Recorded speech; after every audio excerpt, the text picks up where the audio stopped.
아마 부모라면 자식에게 뭐든지 해주고 싶을 겁니다. 자식에게는 제 살도 내어주고 싶은 게 부모 마음이겠죠. 저 역시도 제 딸에게는 뭐든지 해주고 싶은 60대 엄마입니다. 저물어가는 제 나이만큼이나 딸아이도 나이를 먹어 이제 다 큰 성인인데도 왜 이렇게 물가에 내놓는 아이처럼 불안하기만 한지 모르겠어요. 누군가는 이런 절 보고 유난이라 말하기도 하지만 사실 저는 그럴 수밖에 없는 사정이 있습니다. 아마 딸아이에게 벌어졌던 그 일이 아니었으면 저도 좀 덜하지 않았을까 싶어요. 하지만 본의 아니게 큰일을 겪고 나니 저도 어쩔 수 없이 딸을 걱정하는 마음이 더 커진 듯합니다. 저도 결혼을 해봤고 시어머니 모셔봤으니 남들만큼은 시집살이를 겪어봤습니다.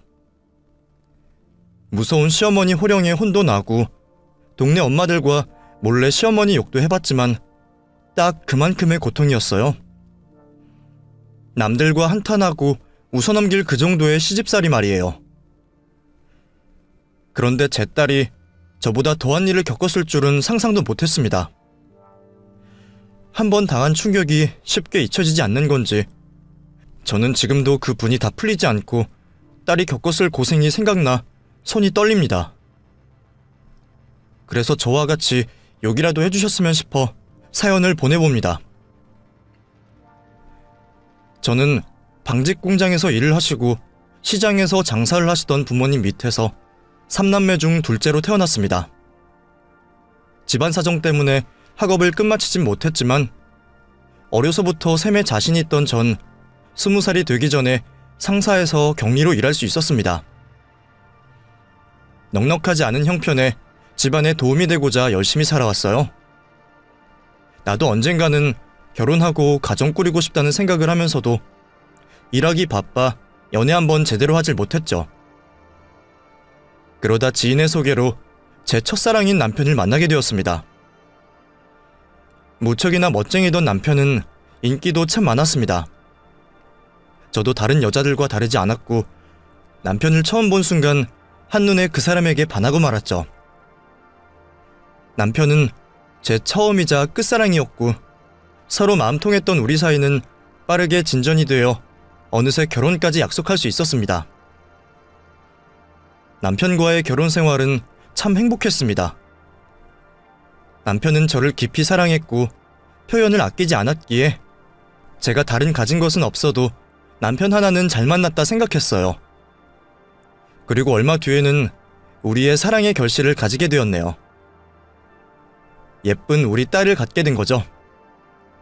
우리 두 사람의 사랑을 받으며 태어난 예쁜 딸은 저와 남편을 반씩 닮아 눈에 넣어도 아프지 않을 정도였죠. 딸아이가 커가면서 부리는 재롱에 하루하루 시간이 지나는 게 아쉬울 정도였습니다. 남편도 요즘 말로 딸바보가 되어 항상 퇴근길을 뛰어오곤 했어요. 저도 그런 남편의 마음을 알기에 항상 조심하라고는 말했지만 더 강하게 제지하지 못했죠. 그런데 제가 그 말을 좀 더 강하게 하지 못했던 게 결국 제 평생의 한이 되고 말았습니다. 여느 날처럼 저녁 식사 준비에 한창일 때 집으로 전화 한 통이 걸려왔어요. 바로 남편의 사고 소식이었죠. 퇴근길에 집으로 오던 남편이 차 사고를 당했고 머리에 충격을 받아 위급한 상황이라고 했습니다. 서둘러 병원으로 오라는 전화를 받은 저는 급히 딸아이를 데리고 정신없이 병원으로 향했습니다. 하필 퇴근길이라 막히는 길을 뚫고서야 겨우 병원을 도착했을 때는 남편은 이미 싸늘한 시신이 되어 누워 있었습니다. 그때는 사랑하는 제 딸도 눈에 보이지 않았어요. 싸늘하게 식어 누워있는 남편 모습만 들어왔던 저는 어린 딸을 방치한 채 남편의 시신을 끌어안고 한참을 울었습니다. 오늘 아침까지도 따뜻했던 남편의 품이 왜 이렇게 차가운지, 금방이라도 일어나 울고 있는 저를 다독여줄 것 같은 남편은 제가 한참을 울어도 일어나지 않았어요. 그렇게 정신없이 오열하던 저는 결국 혼절까지 하고 말았죠. 깨어나자 식구들이 저에게 건네는 위로에 저는 그제서야 제 남편이 죽었다는 걸 인지하게 되었습니다. 분명 퇴근하며 저와 딸아이를 볼 생각에 들떠 있었을 남편을 생각하니 정말 미칠 것만 같았습니다. 가족들 모두 제 탓이 아니라 했지만 남편의 죽음이 모두 제가 부족해서 벌어진 것만 같았어요. 하지만 현실로 돌아와 남편의 죽음을 인정하고 남편 떠나는 길 마음이라도 편하게 보내주어야 했어요. 장례를 치르고 나서 남편 잃은 마음에 정신을 놓고 살았지만 당장 돈을 벌지 않으면 우리 모녀 앞길이 막막했기에 저는 다시 일터로 나갈 수밖에 없었어요. 먹고 사는 게 급하니 어떻게든 살아야 했지만 저는 제정신이 아니었습니다. 일은 하고 있었지만 아무런 의미도 목적도 없이 삶을 이어갈 뿐이었죠. 퇴근을 하고 집으로 돌아오면 전 어두운 방에 홀로 앉아 멍하니 하늘만 바라봤습니다. 그때는 무슨 생각을 했는지도 모를 만큼 잡다한 생각으로 머릿속이 가득했죠. 그땐 친정 부모님도 딸도 제 스스로도 눈에 들어오지 않았습니다. 그러다 제가 정신을 차리게 되는 일이 있었어요. 그날도 슬픔에 빠져 하늘만 멍하니 바라보고 있을 때 문득 딸아이가 저에게 말을 걸어왔습니다. 엄마, 많이 힘들죠? 상은이가 엄마 힘내라고 라면 끓여놨어요. 엄마 라면 먹고 힘내세요. 아빠의 죽음은 이해를 못해도 더 이상은 아빠를 볼 수 없다는 말에 며칠이나 울며 힘들어하던 딸아이였어요.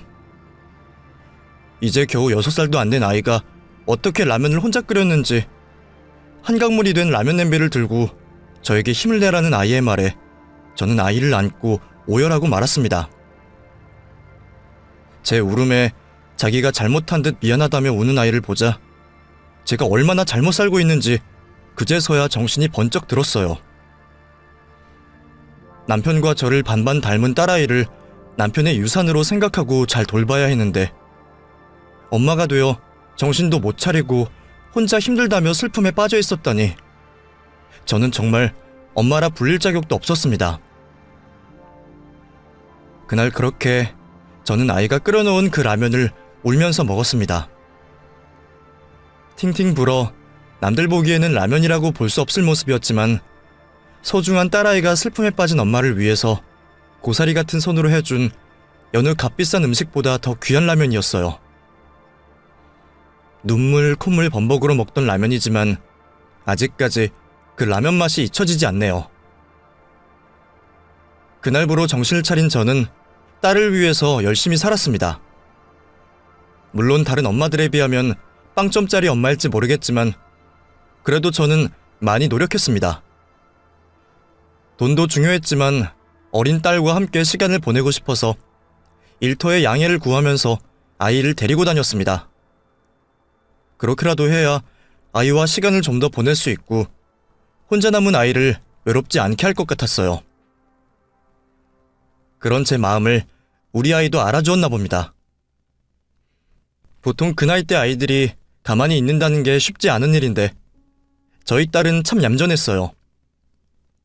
자기가 시끄러우면 엄마한테 곤란할 상황이 생긴다는 걸 알고 있는 건지 상황을 알고 엄마를 위해 신경을 쓰는 아이의 모습을 보자 저는 고마우면서도 가슴이 아팠습니다. 아이를 데리고 다니며 일을 한다는 게 어쩌면 저에게도 아이에게도 못할 짓이라는 생각이 들었습니다.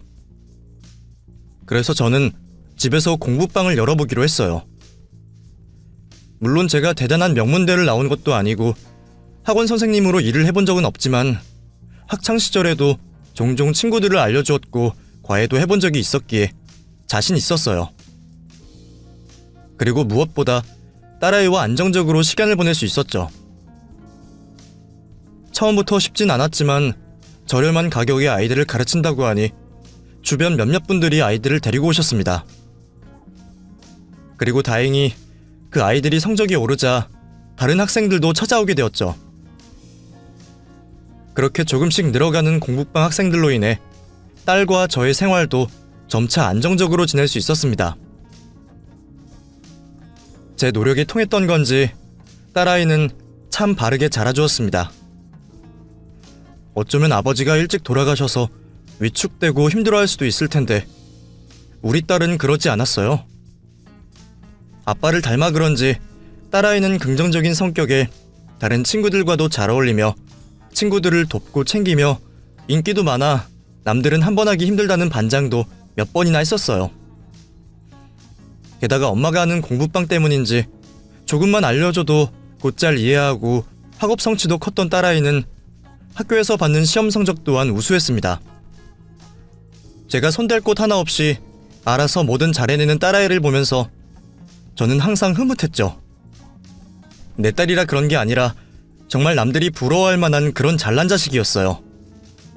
학교를 갈 때마다 선생님들께서 항상 아이 칭찬을 해주셔서 다른 학부모님들의 부러움도 많이 샀습니다. 그렇게 걱정 하나 없이 자라주던 딸아이에게 처음으로 교우 문제가 생겨 담임 선생님의 부름을 받게 되었어요. 안녕하세요. 선생님, 오랜만에 찾아뵈어서 죄송합니다. 그런데 우리 상은이한테 무슨 일이라도 있나요? 네, 어머님. 다름이 아니라 상은이가 같은 반 학생을 따돌려서요. 이게 또 집단적으로 벌어진 일인데 상은이가 주도를 해서 괴롭혔나 봐요. 저도 지금까지 상은이가 모범이 되는 아이라 그런 일을 의심하지 않았는데 이번에는 피해 학생이 직접 지목을 해서 알게 되었습니다. 네? 상은이가요?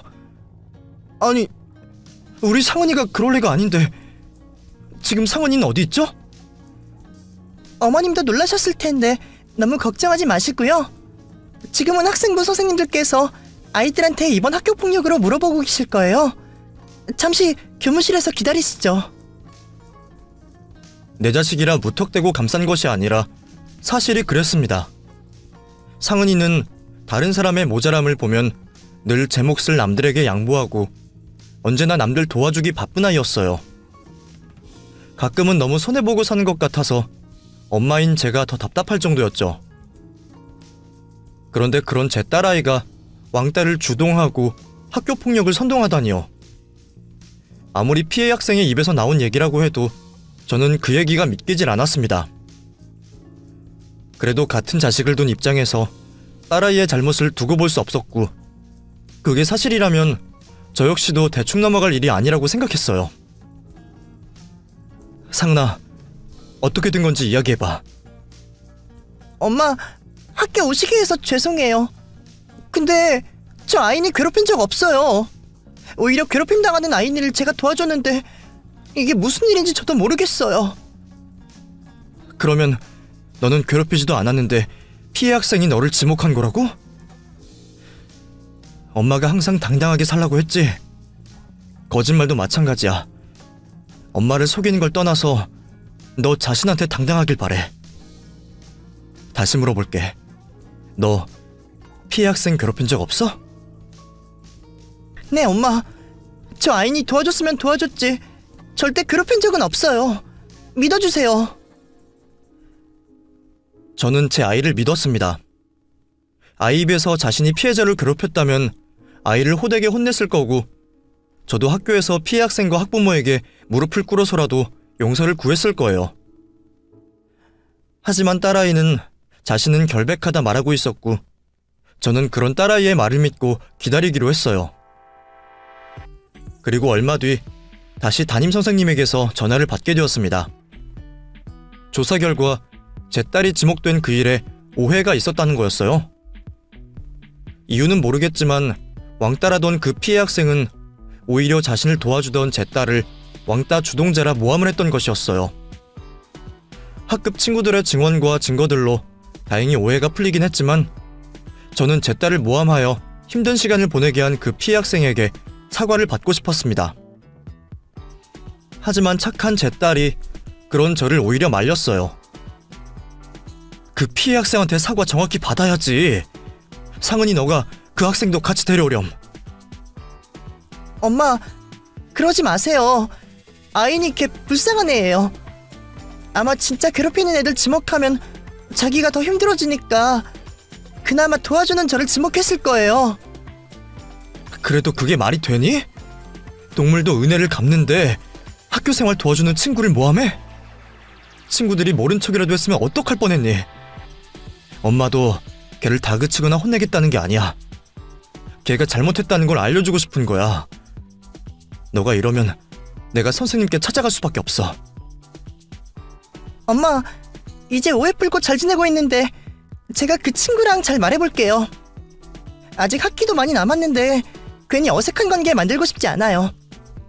저는 다 용서했고 괜찮으니까 엄마도 개의치 마세요. 모함한 아이에게 따끔하게 한 소리 해주고 싶었는데 딸이 나서 저를 진정시켜주어 그 일을 넘어가기로 했죠. 가끔은 저보다 제 딸이 더 어른스러운 것 같다는 생각이 들어 제가 되려 부끄럽기도 했습니다. 그 뒤로도 여전히 바르고 올곧게 잘 자라준 아이는 어느덧 성년이 되어 있었어요. 그러면서 자신이 아빠 없이 자라면서 느낀 바가 있는지 고등학교를 졸업하곤 항상 봉사활동을 다니더라고요. 그러면서 어느 날 봉사활동을 하는 모임에서 만났다며 남자친구를 소개시켜 주었습니다. 시간이 흐르며 제 딸도 언젠가는 제품을 떠나 결혼을 하는 날이 온다는 것을 알았지만 그 시간이 얼마 안 남았다고 생각하니 참 섭섭하더라고요. 그나마 인사를 하러 온 상은이의 남자친구를 보고 마음은 놓였습니다. 상은이 남자친구는 뽀얀 얼굴에 눈은 처져서 첫눈에 보기만 해도 순한 남자아이로 보였어요. 잠깐 나눈 대화만 봐도 어디서 저렇게 상은이랑 비슷한 걸 데리고 왔나 싶을 정도로 제 딸과 닮아 있었더라고요. 거기다 자기들끼리 통하는 게 많은지 서로를 보기만 해도 좋아 죽는 모습을 보니 마치 저와 남편을 보는 것 같기도 했고 딸아이의 행복이 그려져서 제가 다른 말을 할 것도 없었습니다. 죽고 못 사는 모습을 보니 상황이 어떻게 되더라도 둘이서 잘 헤쳐나가겠다 싶었죠. 올바르게 자란 예비사위를 보니 사돈께서도 인성이 훌륭할 것 같았고 거기다 사돈 될 분도 저와 비슷하게 일찍 남편을 잃고 혼자 자식을 둘이나 키우셨다고 하기에 결혼도 별 문제 없이 잘 될 거라 생각했습니다. 얼마 뒤 딸아이가 예비시댁에 인사를 드린다며 나갔습니다. 처음 인사하러 간다며 기대와 걱정에 잠도 설치는 아이를 보니 저도 긴장이 되었어요. 딸아이 준비를 도와주며 마음속으로 사돈 되실 분이 부디 우리 아이를 예뻐해 주시길 바랐습니다. 하긴 어딜 내놔도 부족하진 않은 아이였으니 예쁨 받을 수 있을 거라 생각했어요. 준비를 다 하고 보니 우리 딸 정말 누구에게 주기 싫을 만큼 예쁘더라고요. 눈물이 나오려는 걸 겨우 참고 잘 갔다 오라며 배웅을 해주었습니다. 딸아이를 배웅한 뒤 저는 집안일을 하면서도 온통 신경은 딸아이에게 가 있었습니다. 지금쯤이면 식사를 하고 있으려나 시어머니 될 분은 예뻐해 주려나 하며 온종일 돌아올 딸아이를 기다렸습니다. 다행히도 시댁 식구들과 잘 인사를 나누고 왔는지 밝은 모습의 표정을 짓던 딸아이는 고등학교 때 동창을 시댁에서 만나게 되었다며 반가워했어요. 그래, 잘 다녀왔어? 응, 시어머니께서도 나 좋아해 주시는 것 같아. 근데 엄마, 알고 보니까 오빠 동생이 내 동창이야. 졸업하고 거의 10년 만에 보니까 처음에는 못 알아보겠더라고. 근데 어쩜 걔가 날 먼저 알아봐주는 거 있지? 동갑 신우이라 걱정 많았는데 친구였다니 얼마나 다행인지 몰라. 그 말을 듣고 저도 내심은 다행이라 생각했습니다. 워낙 교우관계가 좋았던 딸이다 보니 결혼 생활하며 지원군이 되어줄 사람이 있다는 게 다행이라 생각되었죠. 그런데 시댁에서 분위기 좋았다던 딸의 말과 다르게 사위의 집에서 돌연 결혼 반대를 한 겁니다. 분명 분위기도 좋았고 딱히 흠잡을 일도 없을 텐데 대체 무슨 일인가 싶었어요. 나에게 걱정을 끼치고 싶지 않았는지 딸아이는 자세한 내용을 설명하지 않았지만 집에 있으면서도 사위와 며칠 동안 그 일로 씨름을 하고 있었어요. 정확하게 알 수는 없었지만 전화를 엿들어보면 시댁에서 사돈 처녀가 반대를 하고 나서는 것 같았죠. 사돈도 아니고 사돈 처녀가 결혼을 반대한다는 게 참 어이가 없었습니다. 딸 가진 엄마여서 그랬을까요? 아니면 제가 부족한 형편 때문에 그랬을까요? 지금 같아선 우리 딸이 뭐가 모자란다고 어디 내놔도 자랑스러운 우리 딸 반대하냐며 큰 소리를 칠 텐데, 그때는 결혼 반대의 이유가 제 탓으로 생각되었고 딸아이가 받고 있을 상처가 마음 아파 제 속만 태우고 있었습니다. 그래도 다행히 작은 오해였는지 딸아이는 잘 해결되었다며 상견례 날짜를 잡자 말했습니다. 무슨 일인지 궁금했지만 딸아이가 알아서 해결했다니 더 이상 묻지 않기로 했죠. 제 딴에는 사돈 처녀가 어린 나이에 오빠가 다른 사람과 결혼하는 게 싫을 수도 있고, 동창이었던 친구가 자신의 새언니가 되어 불만이 있을 수 있겠다 생각했어요. 그래도 내 딸에게 행동한 게 얄미워 한 소리를 하려다 착한 사위를 보며 그만두기로 했죠. 사돈 될 분도 그리 나빠 보이진 않고 상견례 자리는 별탈 없이 서로 결혼에 대한 것들을 정할 수 있었습니다. 혼주 한복을 맞추고 입을 때까지는 별 생각이 없었는데 결혼식 전날 밤이 되니 그제서야 마음이 복잡해지더군요. 잠이 오지 않아 사진첩을 꺼냈죠. 개구쟁이 모습의 딸의 사진으로 한가득 있는 사진첩을 보고 있으니 언제 저렇게 다 큰 숙녀가 되었는지 시간이 참 빨리도 간다 생각이 들었습니다. 그러면서 남편 생각도 많이 나더라고요. 다 큰 딸이 결혼하는 모습을 보면 참 좋아할 텐데 꿈에라도 나타나 이제껏 결혼 보내는 내게 수고했다는 말 한마디 해주기라도 하지. 그날 밤은 그렇게 한참을 사진첩을 뒤적이며 보냈습니다. 결혼 당일 많은 사람들의 축하를 받으며 걸어오는 아이를 보자 주책맞게 눈물이 터지고 말았습니다. 아빠 없이 귀하게 키운 딸 부디 행복하게 살아줬으면 했어요. 그렇게 결혼까지 시켰는데도 왜 그리 딸 걱정이 많았는지 모르겠습니다. 애가 살림은 잘 하려나 결혼 생활은 어렵지 않나 걱정되는 마음에 매주 딸아이를 찾아가기도 했습니다. 장모가 주말까지 찾아오면 불편할 말도 한데 사람 좋은 사위는 저에게 눈치 주지 않았어요. 그렇게 결혼 후에도 매주 딸을 보고 지내던 저는 얼마 뒤 그마저도 하지 못하게 되었습니다. 사돈댁 집에 문제가 생기는 바람에 공사를 한다고 몇 달간 애들 집에 계시겠다는 소식을 듣게 되었거든요. 결국 그 후로는 저도 발길을 끊었습니다. 아무래도 사돈이 집에 계신다니 불편하기도 했고 딸 보고 싶은 마음은 굴뚝 같았지만 괜히 찾아갔다 시댁 식구 미움이라도 받을까봐 연락도 잘 못했습니다. 제가 너무 옛날 사람이라서 그런지 몰라도 왜 우리 때는 그랬잖아요. 양쪽 집안 똑같은 명절인데 시댁에서 친정으로 통화하는 게 왜 그렇게 눈치가 보였는지. 눈치만 봤으면 다행이죠. 부모님 안부만 물었는데도 친정에 시집살이 일러 바친다며 혼이 났으니 저 때문에 딸이 괜한 트집 잡힐 거리가 생기는 게 싫었습니다. 제가 마음이 어떻건 딸만 행복하고 편하게 살면 되니까요. 가끔 정말 보고 싶을 때면 회사 점심시간이나 퇴근 시간에 맞춰서 전화를 했어요. 그런데 직장 생활과 시댁과 같이 사는 집안 살림이 힘든지 딸아이 목소리에 힘이 없었죠. 응, 엄마. 딸, 왜 그래? 무슨 일 있어? 목소리에 힘이 없네. 시댁 식구가 힘들게 하니? 아니, 다들 잘해줘. 그냥 요즘 회사 일이 많이 힘드네. 엄만? 몸은 아픈 데 없고? 나야 괜찮지. 일 때문에 피곤하면 엄마가 보약이라도 한 첩 해서 갖다 줄까? 집에서 먹기 눈치 보이면 회사에 두고 먹어도 되니까. 아니야, 괜찮아 엄마. 나 이제 집 앞이야. 내가 나중에 통화할게. 사랑해 엄마. 엄마에게 걱정 끼치기 싫어 애써 괜찮은 척하는 딸아이 마음을 알기에 별것 아니라 말하는 딸이 걱정이 되었습니다. 마지막 딸의 기운 없는 목소리가 걸렸던 저는 결국 딸아이 집으로 찾아가기로 마음먹었습니다. 아이가 좋아하는 음식들을 챙기며 준비를 한참 하는 중에 갑자기 사위에게서 전화가 왔어요. 상은이가 쓰러졌다는 말을 하면서 말이죠. 전화에 놀란 저는 곧바로 사위가 말해주는 병원으로 갔습니다.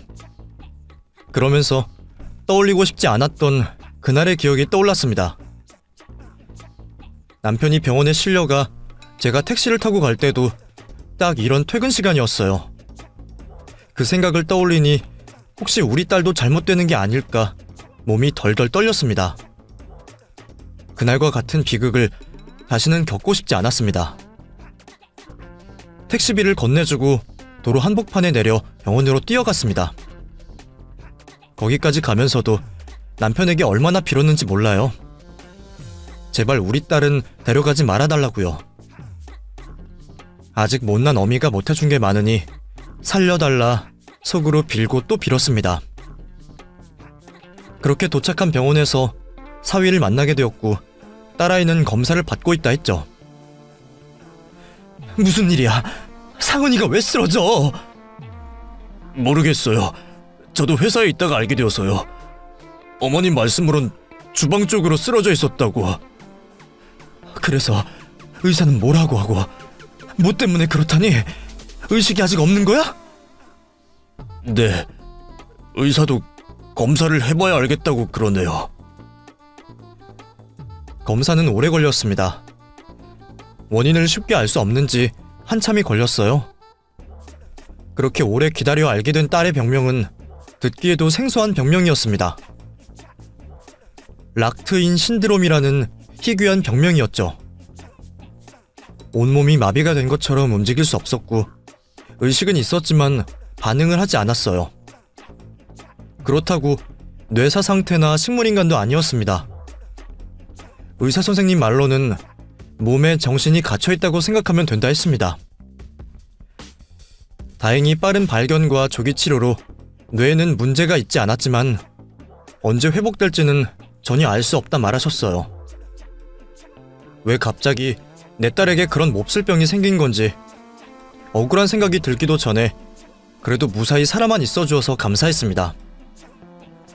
그리고 더 끔찍한 일이 생기기 전에 대처를 잘해준 사위와 사돈에게 감사했어요. 그렇게 제 딸은 사지가 마비되어 꼼짝없이 누워있었고 그날부터 저는 아이를 깨우기 위해 모든 노력을 다했습니다. 병원에 기거하며 홀로 있는 딸아이 곁을 지켰죠. 매일 깨끗한 수건으로 아이 몸을 닦이면서 제가 뭐라도 할 수 있는 일이 생기기만을 바랬습니다. 힘들긴 해도 당연히 내가 해야 할 일이라 생각했는데 고맙게도 옆에서 사위가 많이 도와줘서 지치지 않고 감명할 수 있었어요. 사실 저도 저였지만 사위 역시 힘들어하기는 마찬가지였어요. 제 앞에서는 죄송하다며 말도 잘 못했지만 가끔씩 몰래 울고 온 건지 눈시울이 벌건 것을 몇 번이나 봤습니다. 이유도 모르고 딸이 그렇게 된 것을 제 탓을 하고 있었는데 사위 역시 자책이 심했을 겁니다. 그 마음을 제가 왜 모르겠나요? 그래도 다행인지 의사 선생님 말론 아이가 말을 알아들을 거라 하셨어요. 의식이 갇혀있을 뿐이니 자꾸 말을 걸어주는 것이 도움이 될지 모른다 하셨죠. 그래서 저는 딸아이에게 그동안 부끄러워서 입이 떨어지지 않아서 하지 못했던 제 속마음을 이야기했습니다. 그러는 우리의 노력에도 딸아이는 일어나지 못했습니다. 처음에는 의식이 있다는 말에 희망을 느끼며 기다려왔지만 계속되는 기다림에 더 이상은 사위에게도 못할 짓이라 생각되었어요. 사실 그 생각도 사돈이 찾아와 하신 말에 생각이 들었죠. 사돈이 먼저 나서서 저희 아들 놔주세요. 같은 자식 키우는 입장에 사돈 마음도 이해하지만 또 같은 입장이니 제 입장도 아시겠죠. 우리 병민이 저대로 두기에는 너무 아까운 아이 아닙니까? 벌써 몇 년이 지났습니까? 사실 그만큼 기다렸으면 다들 할 만큼 한 거예요. 제 말은 영 듣질 않으니 사돈이 말씀 좀 잘해주세요. 부탁드립니다. 누워있는 내 딸이 가망이 없다며 아들을 놔달라는 사돈의 얘기에 속이 상했습니다. 화도 나고 섭섭하기도 했어요. 그러면서도 그 마음이 이해가 되었습니다.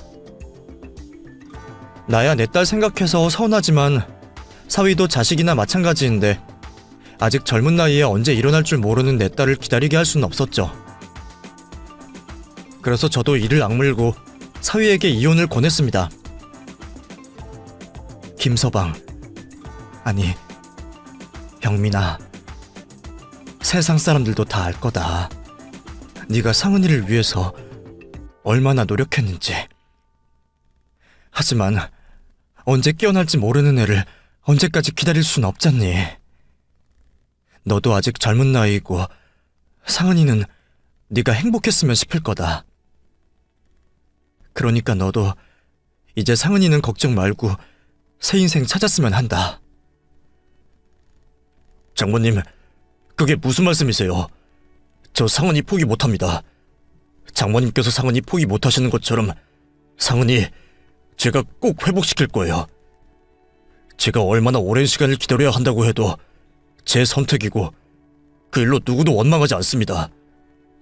상은이와 결혼한 순간 제 인생에 다른 선택은 없어요. 그러니 두 번 다시는 그런 말씀하지 말아주세요. 그 와중에 제가 사위 하나는 정말 잘 두었다고 생각했습니다. 김서방은 다른 누가 봐도 탐낼 사위감이고 남편감이었습니다. 그런 사람이 누워있는 아내를 위해서 남은 평생을 다하겠다니 사위지만 참으로 감사했어요. 그리고 그런 사위와 제 바람으로 딸아이에게도 좋은 일이 생기길 바랬습니다. 그런데 정말로 기적 같은 일이 벌어지고 말았네요. 딱 5년이 되던 해였습니다. 그간 노력의 응답이라도 하듯 딸아이가 정신을 차리고 움직이기 시작했습니다. 곧바로 의사를 불러 기다리는데 아이가 겁에 질려 어눌하게 제발요, 잘못했어요, 살려주세요 라는 말을 하고 있었습니다. 상은아, 엄마야, 무서워하지 마. 다행히 곧바로 의사가 와 딸의 상태를 살폈고 5년 만에 회복에 일시적 쇼크일 수 있다며 처치를 해주었습니다. 얼마 뒤 아이는 진정이 되어 다시 의식을 차려갔고 드디어 저를 보고 말을 걸어주었습니다. 엄마? 정말 엄마 맞아? 그래, 엄마야. 엄마 맞아. 저는 딸을 안아 안심시켰고 딸은 한참을 제 품 안에서 울었습니다. 한참 만에야 딸아이는 정신이 돌아온 듯 싶었어요. 아까는 경황이 없어 사위와 시댁에 알리지 못해 연락을 하려는데 아이가 저를 막더군요. 그리고는 아직 어눌한 말로 자신에게 있었던 지난 일을 저에게 설명해 주었습니다. 시작은 사돈처녀였어요. 동창이라며 딸이 반가워하던 사돈처녀는 알고 보니 예전 딸이 고등학생 때 학교폭력 주동자라며 모함을 했던 그 학생이었습니다. 그동안 사돈처녀는 제 딸에게 자격지심이나 질투를 느꼈던 것 같습니다. 홀어머니 밑에서 자신과 비슷한 환경에서 살고 있는 딸을 보면서 자신과 많이 비교했었나 봅니다. 열등감인지 뭔지 그때도 자격지심에 제 딸을 학교폭력 주동자로 모함을 했고 결국 자신의 거짓말이 들통나자 모든 원인을 상은이에게 몰아가며 미워하는 마음을 키웠다고 합니다. 그러다 세월이 흘러 어쩌다 올케 시누이 사이로 만나게 된 거죠. 이전 고등학교 때 일을 잊었던 상은이와 달리 증오심을 품고 있던 사돈처녀는 또다시 거짓말을 하며 결혼을 반대했다고 합니다. 오빠, 최상은 걔 진짜 나 엄청 괴롭혔다니까? 걔가 성적이 좋아서 선생님들이 일을 축소한 거야. 아이나, 그만해라. 나도 그때 무슨 일인지 다 들었잖아. 동생한테 무관심한 오빠 같아서 내가 직접 발로 나서서 네 친구들한테 물어보고 다녔잖아. 결국 왕따도 다 네가 못된 짓 하니까 미움받은 거였고 상은이는 오히려 너를 감싸고 도와줬다며. 엄마한테도 거짓말했던 거 아니까 이제 그만해. 아이나, 그때 한 사과는 다 거짓이야? 이렇게 만나게 되었으면 미안한 마음에 더 잘해줄 생각을 해야지. 이제 가족 될 사이인데 너도 그만해라. 오빠도 걔한테 속고 있는 거야. 제 딸의 성품을 잘 알고 있는 사위는 그 일을 당연히 믿지 않았지만 사돈은 사돈 처녀의 말을 그대로 믿었나 봅니다. 나중에 사위에게 들어서 알게 되었지만 사돈 처녀가 어린 시절부터 문제가 많았다고 해요. 약간의 우울증도 있고 애정결핍도 있고요. 그러다 보니 사위도 동생을 많이 챙겼고 사돈 입장에서는 안 그래도 안으로 굽는 팔 더 굽었나 봅니다. 어쩌면 저처럼 딸한테 못다 해준 마음에 거짓말인 것을 알면서도 믿으려고 했는지도 모르죠. 그래도 사위가 나서서 증거들을 들이밀며 제 딸을 옹호했고 다행히 오해는 풀렸다 생각했죠. 그 후 결혼까지 하게 되었지만 그 두 모녀는 끝내 제 딸을 미워했던 모양입니다. 같이 살게 된 이후로도 사위 앞에서는 착한 시모와 시누이 모습이었지만 사위가 없을 때는 제 딸을 그렇게 못살게 굴고 심하게 괴롭혔다고 합니다. 사사건건 시비에 타박을 하고 하다못해 애비 없어 그리 컸냐는 얘기까지 들었으니 여리디 여린 제 딸이 그 충격을 버틸 수가 있었을까요? 그런 상황에서도 남편과 제가 걱정할까 혼자서 모든 걸 버티던 딸아이는 어느 날 쓰러지고 만 거죠. 모든 걸 알게 된 저는 착한 딸이 이렇게 바보 같을 수 없었어요. 엄마에게 전화 한 통화만 하면 제가 당장 달려가 딸아이를 데려왔을 텐데, 아니, 사위에게 똑바로 하라며 말이라도 했어야 했어요. 그런데 그 지경이 되도록 참은 걸 보니 제가 딸을 잘못 키웠나 싶었어요. 저나 사위 걱정에 사실을 말해볼 생각도 못한 제 딸은 홀로 그 고통을 견뎌야 했고 어쩌면 이유 없던 아이의 병이 그 스트레스 때문이었구나 싶어 기가 막혔습니다. 그래놓고 자기 아들 놔달라 내게 부탁하고 심지어 며칠 전 노처녀라서 걱정하던 자기 딸 드디어 좋은 집에 시집 간다며 내 앞에 자랑까지 하고 간 그 여자를 도저히 용서할 수가 없었습니다. 사돈, 저희 딸 이야기 들으셨나요? 아유, 딸 때문에 걱정받을 사돈 앞에서 할 이야기는 아니지만 저희 딸이 이번에 워낙에 훌륭한 낭군을 만나게 되어서요. 대체 누구 만나서 결혼하려고 여태 혼자 있었나 했는데 그런 남편을 만나려고 그랬던 모양이에요.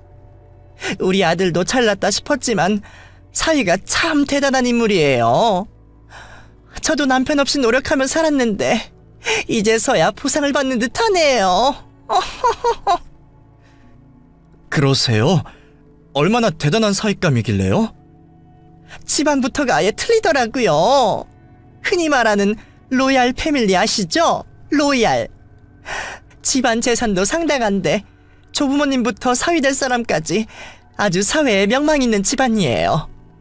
그 집에는 워낙 부족한 게 없어서 바라는 게 많을까봐 걱정했는데 다행히도 우리 아이니 다른 것은 안 보고 인성만 본다고 하네요. 그쪽 집에서도 우리 애를 얼마나 마음에 들어 하시는지 하루빨리 나를 잡자고 난리랍니다. 역시 사람이 가진 게 많으니 마음도 넉넉한가 봅니다. 남의 자식은 누워있는 와중에 자기 딸 자랑하고 간 사돈이 기가 막혔지만 아무것도 못하고 축하를 해주었네요. 그 얘기가 떠오른 저는 저만의 복수를 하기로 했습니다. 법적으로 무슨 방법이 없나 싶어 변호사 사무실들을 다 돌아봤지만 몇 년 전 딸이 당한 일들을 입증하기도 힘들고 처벌도 쉽지 않다고 했습니다. 결국 제가 직접 저지르는 수밖에 없었습니다. 딸아이는 이 와중에도 일어났으니 다행 아니냐 말했지만 저는 더 이상 그 모녀의 악행을 두고 볼 수 없었고 내 딸 눈에 피눈물 나게 한 그 여자에게 잠시나마 똑같은 지옥을 돌려주고 싶었습니다. 그 집 딸년이 상견례하는 날짜와 장소를 알게 된 저는 독한 마음을 품은 채 그 자리를 찾아갔습니다. 며느리와 새언니를 그렇게 만들어 놓고도 죄책감 없이 하하호호하고 있는 모습을 보니 당장에 상이라도 뒤엎고 싶었지만 상대방 측은 무슨 죄겠어요. 어머 사돈, 무슨 일로 여기 오셨어요? 안녕하세요. 저는 저기 있는 며느리분 오빠 장모 되는 사람이에요. 저도 자식이 있고 결혼시켜봐서 알지만 결혼이라는 게 얼마나 중요한 일인가요. 들어보니 대단하신 집안에 잘 키운 아드님이신 것 같은데 귀하게 키우신 아드님 괜한 여자한테 사기 결혼 당하시면 안 되지 않습니까? 이걸 보고도 결혼시키실 생각이 드실지 모르겠지만 이것 좀 보시는 게 좋을 것 같아요. 그리곤 제가 직접 제본까지 해온 책자를 남자 측 사람들에게 하나씩 드렸습니다. 그곳에는 제가 직접 발로 뛰고 만나서 이야기를 들은 내용을 빼곡히 적어뒀거든요. 혹시나 제가 깽판을 치다가 말도 꺼내지 못하고 쫓겨날까 싶어 미리 준비한 것들이죠. 그것들이 내 딸에게 무슨 짓을 했는지 그 딸년의 실체를 낱낱이 알려주기 위해 초등학교 친구부터 대학 친구까지 정말 만날 수 있다면 다 만나봤습니다. 얼마나 개차반으로 살아왔기에 사돈처녀를 기억하는 친구들은 하나같이 못된 친구였다고 말을 하더라고요. 그리고 제일 마지막 단락에는 제 딸아이의 경험담을 적어놨죠. 물론 같이 살며 괴롭힌 내용까지 말이죠. 두꺼운 책을 다 읽기도 전에 이미 이런 소동이 불편한 건지 남자 측 식구들께선 벌써 자리를 일어서려 하셨습니다. 하기야 명망 있는 집안에서 자본 있는 결혼을 시키려고 하겠나요?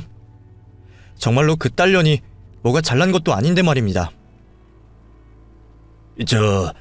결혼관에서는 좀 미뤄야 할 것 같습니다. 저희 가족 모두 상의 후에 아들 통해 연락을 드리죠. 아니, 사돈, 사부인. 자기야, 이거 다 거짓말이야. 나 지금까지 봐왔잖아. 나랑 내려가서 이야기하자. 내가 연락할게. 오늘은 들어가서 쉬어.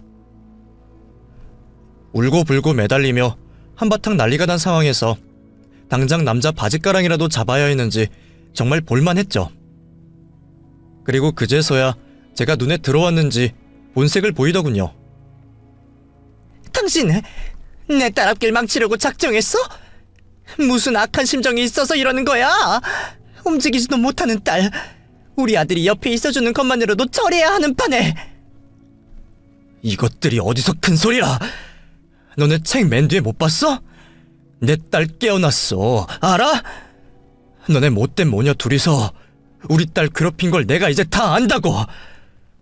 이제라도 내가 속 풀어야겠다. 이것들 이리 와. 그리곤 한바탕 난리가 벌어졌습니다. 저는 두 모녀의 얼굴에 음식을 집어던지고 머리끄댕이를 잡아당겼죠. 그때는 경찰서 가는 게 무섭지도 않더라고요. 한참을 실랑이 끝에 얼굴도 쥐어 터지고 결혼도 망하게 된 사돈처녀가 먼저 앉아서 대성통곡을 하였습니다. 연이어 사돈이란 그 여자도 자기 꼴이 서러운지 우는 딸에게 안겨 울기 시작하더라고요. 사위에게까지 못 보일 모습을 보인 저는 어떤 말도 못하고 딸이 있는 집으로 돌아가게 되었습니다. 그리고 딸에게 오늘 있었던 일을 말했어요. 상은아, 엄마가 네 결혼 망쳐서 미안하다. 근데 그런 시댁이랑은 힘들게 살 필요 없어. 자칫했으면 너 정말 죽을 뻔한 거야. 이제 엄마가 옆에서 보살펴 줄 테니까 걱정하지 말고 엄마랑 같이 살자. 병민이랑은 이렇게 되어서 미안하지만 난 딸을 살려야겠어. 다시 그 집에는 못 보낸다. 아니야. 엄마 나 때문에 이렇게 되어서 미안해. 우리 엄마 엄청 착한 사람인데 나 때문에 그런 행동까지 하고 미안해. 딸과 제가 서로에게 미안하다 말을 하고 있을 때 사위가 집으로 찾아왔습니다. 자기 엄마에게 한 행동을 따지려나 싶었는데 바로 무릎을 꿇더라고요.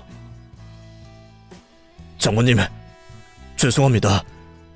상은이 남편이라는 놈이 괴롭힘 당하는 것도 모르고 저 용서해주세요. 자네에게는 다른 감정 없네. 오히려 미안하고 고마울 뿐이야.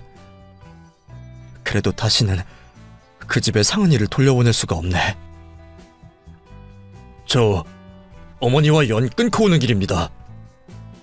원래는 둘 다 데려와서 장모님과 상은이 앞에 무릎이라도 꿇고 사과하려고 했는데 끝까지 잘못하신 부분을 인정 안 하셔서요.